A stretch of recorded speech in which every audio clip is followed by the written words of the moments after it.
Sortiu nenetes al finestró i oïu els nostres cants corporals, que si a vosaltres vos plau el cant, de nostres notes feus en un ram, feus en un ram, feus en un ram.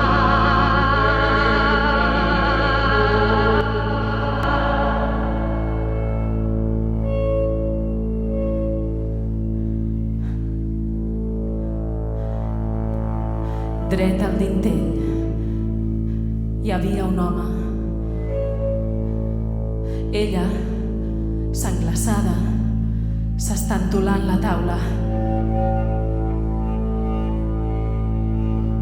No tingueu por. Si haguessin punxat la Mila, no li hauria sortit una gota de sang. Més com l'home avancés lentament 2 passes. A ella se li escapà un gran crit. Què voleu?